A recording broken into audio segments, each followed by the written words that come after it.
Hey, what's up? You like my depression room? Look over there. You see that? You see that giraffe? That's my neutered cat's girlfriend. I'm scared to touch it. Hello and welcome to my rapidly dwindling mental state as I am home alone for 24 hours a day. Today we're going to be talking about Artlist.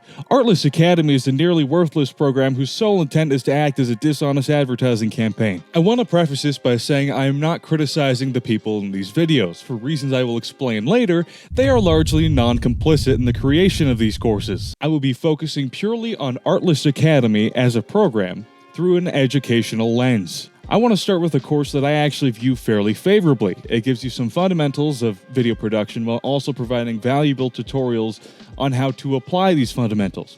That part's important. Overall, this course is actually a pretty good 101 lesson on video production. But I still have a few nitpicks. Gonna focus on the technical aspects since I'm a damn nerd and that's what I'm experienced in. The course is called How to Get Your Videos Noticed and Make Them Pop. Let's see what the intro video promises. How do you get your videos noticed in a world so saturated with content? In this course, you'll learn how to stand out from the crowd with excellent content.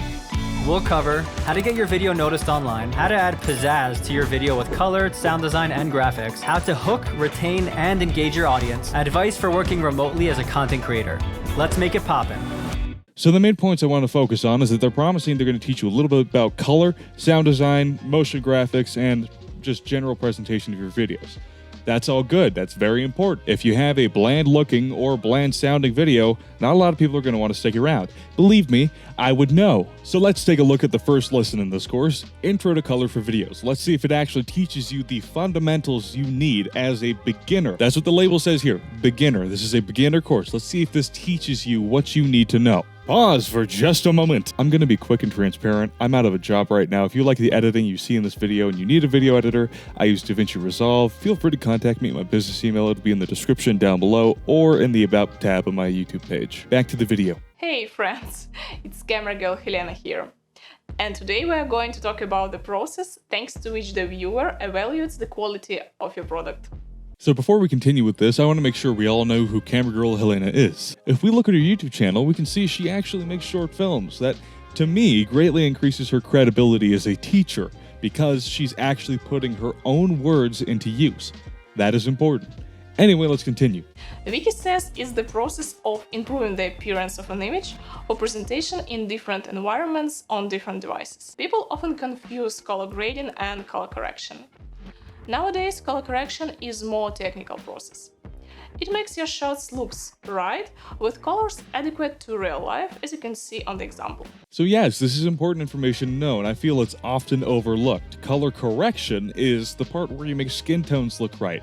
Color grading is where you add things like a bluish hue to the shadows, or anything that helps improve the mood of the image. Now let's talk a bit about some theory terms of color grading. So first is calibration of the monitor. I recommend everyone involved in visual arts to calibrate monitors with help of hardware equipment.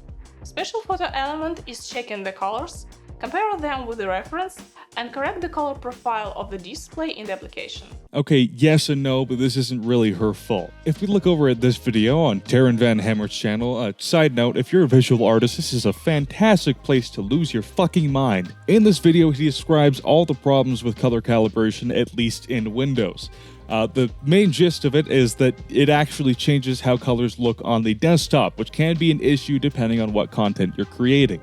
If you are creating digital content like I am, where you are recording your screen, it's actually not a fantastic idea to alter the colors in the operating system. You have to do it on a per software basis, which is incredibly annoying, and I don't know why Windows hasn't fixed this yet. From what I've heard, it is not nearly as nightmarish on macOS. Then again, I haven't tried it. Also, I just wanted to note that the name of this tool is Colorimeter. It would have been nice if that were included, but you could probably find it by looking up hardware color calibrator, so I'm not going to knock off too many points for that. Second thing is color format. Alright, sorry to interrupt so quickly, but when you are teaching the fundamentals, I think it is very important that you get your terms precise. That way there's no confusion in the future. Color format is often used to describe color model, which is different from describing Rec 709 or log footage or LUTs or any of that. Color model refers to how colors are calculated. So you can have a hue, saturation, and lightness color model. You can have an RGB color model. You can have a YUV or CMYK color model. There's a lot of different ways to calculate and display color. And using the word color format for this section, I feel is a little iffy. I think a better name for this section would have been something along the lines of color management, because that's what it is. It is having to do with gamma curves, color spaces, different ways to color your footage. Color format, I don't think it's technically incorrect, but it is often used to refer to color model, and I think that needs to be clarified. Speaking about the colors, we should know about Rec 709. It's a specific organization of colors called a color space, which produces realistic images. I really dislike the vagueness of this statement, that it produces images that are more realistic. It's like, okay, but how does it do that? It kind of gives off the sensation that you don't really know what you're talking about. I mean, she very clearly does. She works with it on a daily basis. But I think having a more precise definition would be helpful. In fact, that's kind of an issue I have with Artlist Academy's website, is that they don't really have any external resources for any of their courses. It's kind of just the video and that's what you get. I would love to see something like a glossary for these terms, like gamut, gamma, and color space. These aren't really well defined in this video, and I understand this is a beginner course, but understanding just a little bit more about these things can be helpful in the long term. At least having that resource there for the people who want to learn it would be nice. Unlike log footage that is somehow colorless, Rec 709 is close to the linear color space. No, this one is a hard no. 1. Rec 709 inherently has a gamma of 2.2. I've seen conflicting information on whether or not the color space has an inherent gamma, but from what I've seen most of the time, yes, it has a gamma of 2.2. Now you might be asking, what is gamma? Well, from a mathematical point of view, gamma is it's a coefficient used to define a curve in a linear graph. The reason that gamma curves are often encoded into video is because humans do not see things linearly. If you take an empty blank room and you have one candle in there, and then you put another candle right next to it, the room will not look twice as bright, even though there are twice as many photons bouncing around in there. So gamma curves exist to kind of replicate this in video. Also, I just want to know, I am being pedantic here. I understand she's from Ukraine. English might not be her first language, that's fine. But the phrase, the linear color space, doesn't make sense. There is no color space called linear. This isn't exactly her fault though, because VFX artists are partially to blame. If we look at the website of one VFX study, which by the way, if you're trying to learn visual effects in Fusion, this is a great resource. He has a YouTube channel too. It's pretty fantastic. He refers to working in linear gamma as working in linear color space. I hate this. And it's not his fault. It's not camera girl Helena's fault. It's just the industry's fault for making these naming schemes incredibly confusing, because linear color space is technically wrong, and yet it's just used in the industry. I think there needs to be way more standardization, making this a lot less confusing for people trying to learn color science. The third instrument of grading are video scopes. Generally, there are 4 main scopes: waveform, parade, vector scope, and histogram. Using them, you can make a right color, skin tone, and also match your shots one to each other. Work with video scopes is a really big step of improving yourself as a colorist. Yes, especially if your monitor isn't perfectly color calibrated, relying on scopes can be a valuable skill. Also, cat. Cat instantly makes things better, and I think that the cat has improved this course. I want to pet that cat. Another necessary things are the main instruments of basic grading: brightness, contrast, hue, and saturation. Brightness can be defined as the amount of energy output by a source of light relative to the source we're comparing it to. Contrast can be simply explained as the difference between maximum and minimum pixel intensity in image. Alright, this is a nitpick, but I've always hated this definition of contrast because it doesn't fully envelop the word. Like, it's fully possible to have a higher contrast without changing what white and black are.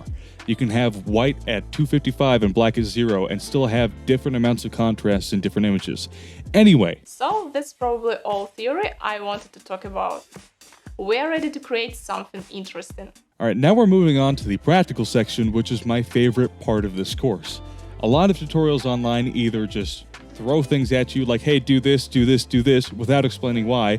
And then there's another subset of tutorials that give you definitions without telling you how to apply them. This does both, and that is why I think it's a great course. But before we started the practice part, I want to recommend you ArtGrid. This is a royalty-free website. Hey, no, what the fuck? Keep your ad out of my goddamn course, my soon-to-be paid course. You know, the one that you were screaming special offer, $39 off. I'm paying for this. Why are you advertising to me? Stop it. You should be comfortable working on your color correction in Premiere using at least one of these sections. I just wanted to make a small side note that every one of these Artlist courses hyper-focuses on the Adobe suite, and I understand why, but also I'm very upset because I can't afford that and I use DaVinci Resolve. Yes, this is copium. Most of the sliders are self-explanatory, but a couple are worth specifically addressing. Input LUT. This is where you add your technical LUT to get your footage into the Rec. 709 color space. Alright, this part of the tutorial I kind of dislike because they never really fully explained what Rec. 709 was and what its purpose is, and also they're really vague about what LUT to apply, so I would like to see a little bit of a deeper dive in this before Artlist starts charging money for this course. Overall, though, this lesson is pretty solid and gives you a good idea of the fundamentals. I don't really have much more to say about the tutorial section, so let's move on. This time we're going to talk about the process that could be not really noticeable at first, but actually important for the good final result of your video. I'm talking about sound design. If we check the Wikipedia, we will find out that sound design is the art and practice of creating soundtracks for different needs. Alright, this isn't really her fault, it's more of a personal issue of mine with Wikipedia's definition, and she does clarify later. I feel that using the word soundtracks can have the implication that sound design is all about music, when in reality, sound design is about the whole thing mixed together. It includes sound effects, it includes Foley, vocals, it includes music, yes, but I feel the Wikipedia definition isn't perfectly encompassing of all that. In other words, sound design is all the work which result we can hear in any artwork, from stories on Instagram to classic opera. So like I said, she does clarify. Again, that was just an issue with Wikipedia's definition. People judging your video will be more critical to a sound design because its technologies are more developed than the visual ones today. As always, let's begin from the theory. From the point of video That's a fucking cat. That is a fantastic cat. I want that cat. I'm gonna steal your cat. This is my cat. He's the one that fucked the giraffe. We can make a trade. He also pissed on our beanbag and ruined it. Sorry, got sidetracked. Music, speech, and sound effects. Let's take a closer look at the music. Music is the art of arranging sounds in time for producing a continuous, unified, and evocative composition through melody, harmony, rhythm, and timbre. Alright, this whole music section seems completely out of place for me. Like, she gives 4 fundamental terms of music theory and doesn't really elaborate on them or use them at all in the practical section, so I think the whole music section probably should have been cut out. It seems kind of fluffy to me. The only real thing that matters to us as video creators is that there's a difference between major and minor, and it's like, yeah, that's kind of been known to most people who've seen this. We've existed. So I don't know. I feel like this music section could have been cut and it wouldn't have impacted the rest of the sound design course. Let's move forward and talk about even more important thing, speech. This is a broad topic, so we will focus on the most important details. Next thing is equipment for voice recording, microphones. But you should remember the 2 most common, dynamic and condenser. Alright, this section is pretty valuable information for most people. I would imagine most people wouldn't know the difference between a condenser and dynamic microphone. The mic I use is dynamic because, unfortunately, I can't control the noise in my room, so it has to be as closed off as possible. I did want to note, however, that there are some important terms that she left out, like polar pattern, frequency response, and also she didn't really describe why small diaphragms would be better for a recording instrument. I feel like if you're going to make a claim like that you should substantiate it somewhat. Then again, This is a beginner course. It's not really super essential information. And I think generally she is right. A lot of instrument microphones have smaller diaphragms, but I'm a nerd. I like that extra information. Maybe that's just me. Let's talk about last but not the least thing of sound design. I'm talking about sound effects, or SFX, as it's called shortly.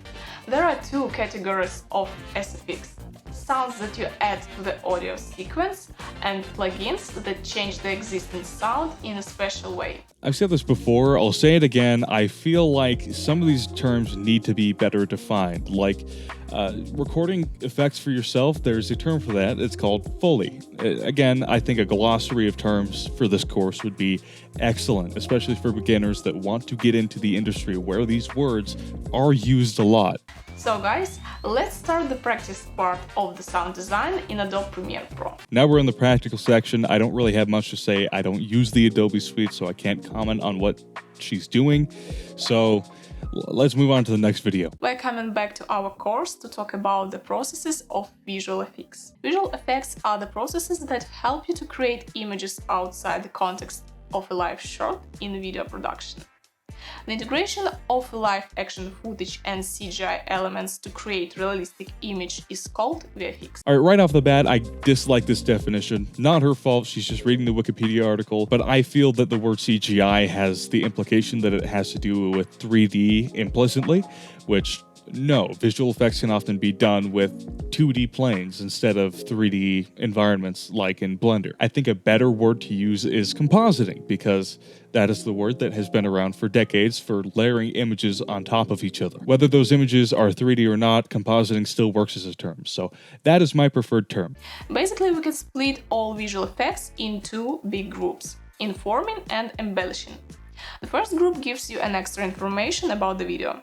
It consists of titles, subtitles, lower third, and any wearable or non-wearable signs. All right, I'm going to skip ahead a bit. I don't really do a lot of motion graphics, but from what I understand about them, this information is absolutely correct. No matter if you're a beginner or pro in video making, it's always great to improve your creativity.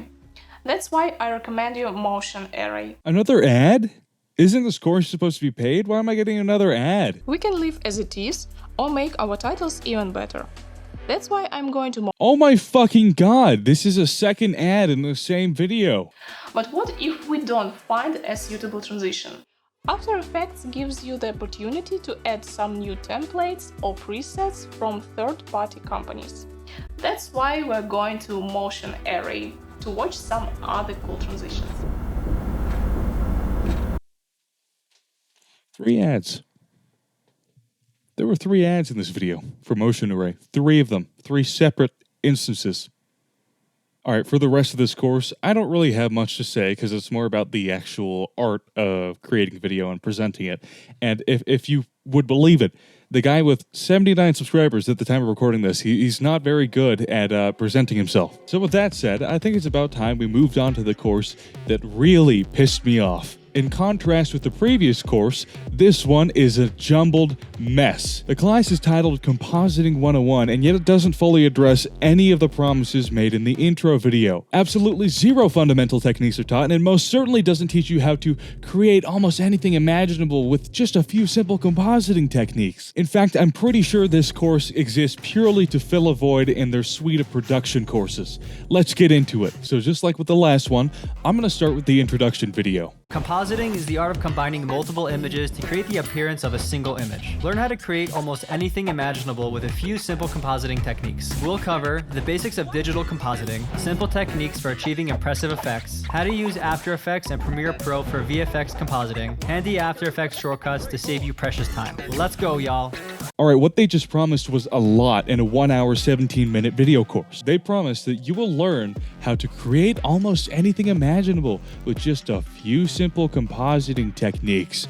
And they'll cover the basics of digital compositing, simple techniques for achieving impressive effects, how to use After Effects from Premiere Pro for VFX compositing, and the After Effects shortcuts to save you pressure. That's kind of out of nowhere, but I guess some poor employee had to create an introduction for this thing, so it works for this. And hey, look, the shortcuts thing, that's it right there. It's 30 After Effects shortcuts to save time. There's really cool, but I mean, this is Compositing 101. Teach me about compositing. The next course. Hi guys, Jordan with Motion Array, and today we're going to be taking a look at how to crop inside of After Effects. Thankfully, it's incredibly simple, so let's take a look. 8 minutes and 46 seconds of this 1 hour, 17-minute course are dedicated to cropping video.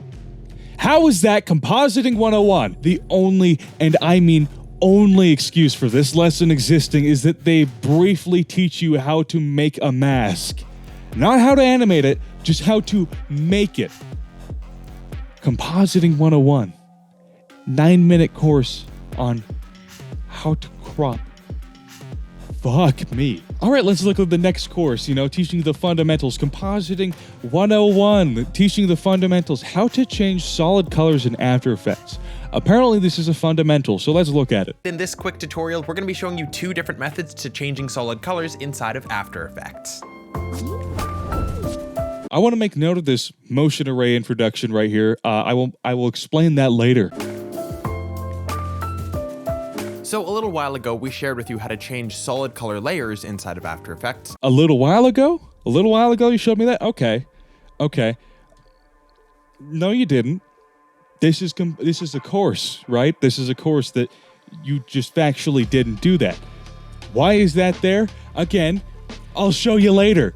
But we also wanted to share with you a method of how to change solid colors when the color isn't one perfect value all the way across. Start by duplicating your clip, and to keep things organized, I'm going to rename the top clip Key Light and the bottom clip Shirt Color. Let's take the eyedropper here and click on a sample of the blue shirt to get our starting point. And let's change the view mode to Combine Matte. Then we can go down to the screen matte options, and our goal is to make her shirt and anything vaguely red black. We'll do this by sliding up the clip black option from 0 up until we start to get the desired changes. All right, one could argue that this particular lesson has value because it teaches you how to use key light. I would argue that for a 101 course, it only teaches you 3 controls: color picker, clip black, and clip white, and it doesn't describe what any of them are actually doing. If your goal was to teach you how to key out footage, why would you not use footage that is on a green screen? This is a Compositing 101 course, and green screens are the most common use of keying out footage. All right, let's move on to the next course. How to create a transparent background in After Effects. 7 minutes and 44 seconds. What is with this and the cropping one? These could easily be 2-paragraph articles. There is literally no other substance to this video. It is just a tutorial on how to get a transparent background on your comps. Why is this 7 minutes and 44 seconds, and why is it in my Compositing 101 course that's labeled as intermediate? Doesn't intermediate imply that you have some level of familiarity with the software? But they can't decide whether they're going to teach After Effects or whether they're going to teach compositing. It is Compositing 101, not After Effects 101, and they keep flip-flopping over which one they're going to actually teach you. All right, we'll skip over that. How to use VFX compositing to enhance your videos. This one might actually be useful. What's up guys, it's Yuval here, and in today's video I want to tell you how to use the different elements like fire, smoke, dust, particles to really enhance your footage and make it look amazing. I'm also going to share with you some practical tips and tricks and walk you through a few techniques to really blend these elements in and composite them into your shots and make them look real. All right, right off the bat, this is pretty promising. We're 1, 2, 3, 4, 5 courses in, and we're going to be learning a few fundamentals of how to blend elements in. That's cool. So we're in After Effects, and I want to start off with a pretty easy shot and a very quick and easy way to make your shot look better. So let's go into the VFX pack folders, and I'm gonna go into Embers. Whoa, VFX pack? Yeah, there's no external links to a VFX pack. This is interesting. And this is yet more foreshadowing for what I'm going to reveal at the end of this, like a really shitty magician. So we have this shot of the girl running, and we have 4 smoke elements. And as you can see, the smoke is on a black background, and it's like we can't see the footage underneath. So all we need to do to fix this is go into our blending modes. I'm gonna change the blending mode to screen, but it doesn't look really good because the smoke is white and the whole scene is more orange, and the smoke that we already have going on is orange as well. So we're gonna try to match that to basically make this look as if it was really there. So I'm gonna go to my effects and I'm gonna type in curves, and that's gonna be the first effect that we apply. And something like that I think looks pretty nice. All right, this is kind of a nitpick, and it is more targeted at the video than the course itself, but I feel like there was a much easier way to do this. Like, maybe show off the whole suite of color correction tools you have, like the tint effect. I feel that might have done a better job, because as it looks right now, it's not quite as colorful as the rest of the smoke, and it's a little distracting to me. That is constructive criticism on the composite itself. I don't use After Effects, so I can't comment too much on what would have been better, but anyway, just if you're teaching someone how to do things, it would be nice to teach them what other tools they have at their disposal. So anyway, let's continue. This looks nice, but it doesn't have that kind of glow effect to it, so I think add is gonna be better. So let's see that. I understand that you can't explain every possible thing, but I feel like, you know, for a compositing 101 course where people apparently don't know how to have a transparent background or how to make a mask, explaining the different blend modes could be pretty useful to those people. The next little bit, he's just tweaking the effect, adding some color correction, but I did want to note this one part. Pretty nice. So just a quick little thing that can add more depth and make this look even better. And in general, we can spend at least like 30 minutes on even an hour or more tweaking this to look just perfect. But just within a few minutes, this is looking really, really nice. All right. We can spend like 30 minutes or more on this, and it'll start looking even better, just hyper realistic.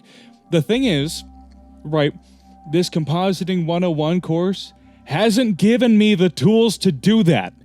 How am I supposed to do this, right? If I just learned how to create a transparent background, if I just learned how to create masks, how do you expect me to have the knowledge to tweak this until it looks photorealistic? You have not provided me the fundamentals I would need in order to do that. Do you see the issue I have with this course?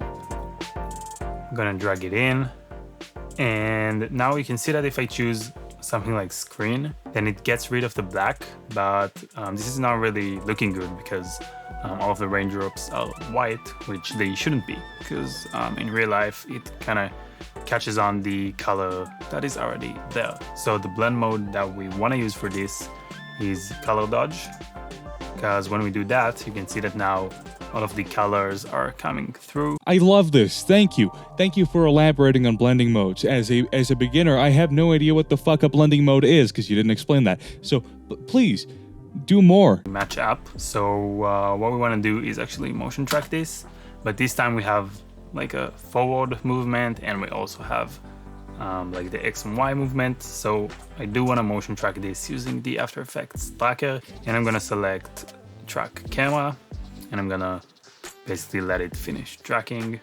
So the tracking finished, and you can see that now we have all of these tracking points over here. All right, this isn't the only tutorial that's guilty of this. I just want to make a note that a lot of these tutorials make it look like 3D tracking is a one-click process, when it very often is not.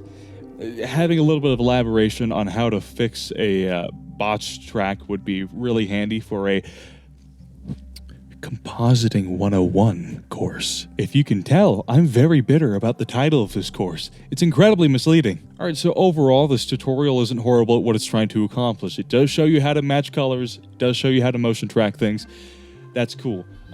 It most certainly does not tell you how to use VFX compositing to enhance your videos, because that is a very, very broad title. Alright, so let's move on to the next course.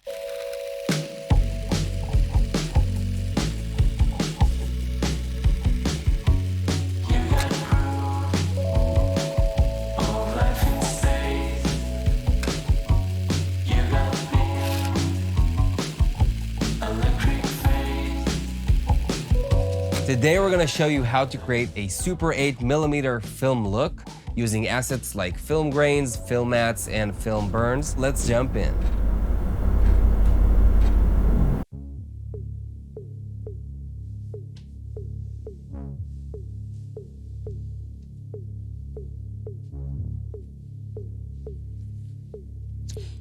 Compositing 101.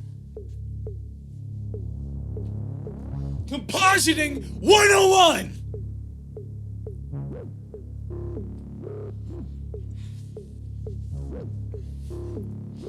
This hyper-specific effect is Compositing 101. All right, I'm going to leave the course on this note. This is just a tutorial on how to use specific art grid assets. It is a promotional piece because all of these are promotional pieces. Every single one of these is titled as a how-to for people looking things up on YouTube. They're all created like YouTube tutorials, and that's because they fucking are. The mixing of motion array and Artlist presenters is a little weird, and it only makes sense if these existed on their respective YouTube channels beforehand. They all end with something along the lines of "hope you enjoyed the video." They all have hyper-specific uses that would only make sense if you're looking them up in a search algorithm. And in the how to create a transparent background in After Effects video, there's literally a line that says, if you wanted to see a full list of formats that actually support alpha channel exporting, we provided one in the description below.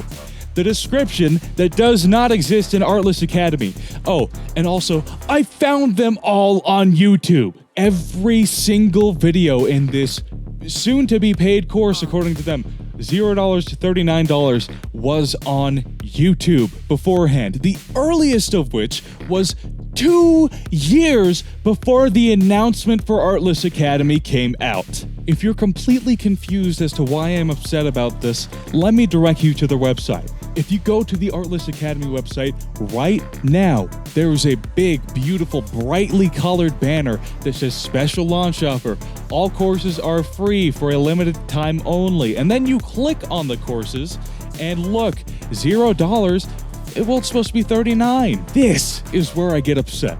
The tutorials themselves existing, that is fine. But there is marketing everywhere on this site saying that it is going to be free for a limited time only, helping to lend into that sense of FOMO to try and hook you into watching them. This is not an active charity. These are not 101 courses, and these are not courses that will ever be paid if I were to venture to guess. These are dishonest advertisements. That's why there were 3 plugs for Motion Array in that one video in the last course I talked about, because the entire purpose of these tutorials is to get you into using their services. FX Home, Epidemic Sound, and Licht all do this. They all create tutorials in order to lure in inexperienced artists and try to get them to use their service by putting product placement into these tutorials. Now that in and of itself is a perfectly valid technique. They are giving you free information, and in exchange you are getting advertised to.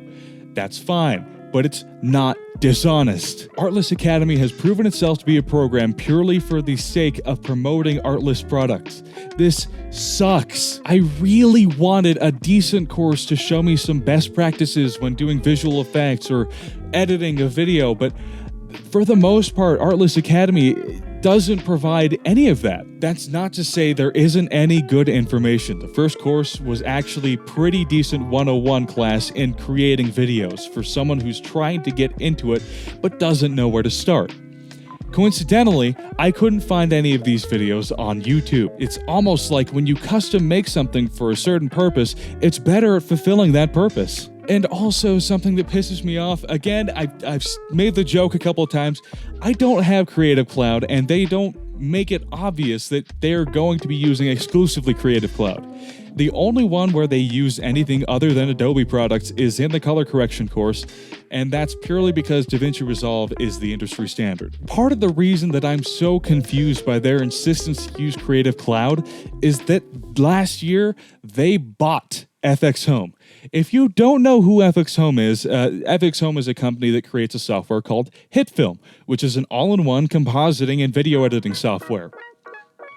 Do you see my confusion? They did see fit, however, to include the FX Home team in the lighting course. The team that creates your compositing and editing software isn't even mentioned in your compositing and editing courses, but you put them in the lighting course. Why? Because these videos also existed before. Cough, cough. With every one of these weird moves by Artlist, I lose a little bit more respect for them as a company, and it really makes me rethink my subscription to them. Because yes, I use Artlist. That's how I know about this, because they promoted it so hard to me. I suppose it's not unethical to market in this way, but it is incredibly dishonest. I value transparency, and Artlist is not demonstrating that. If you're going to advertise to me, don't hide it. Own it and tell me why your product is better. Anyhow, thank you for listening to my TED Talk. I'll see you later.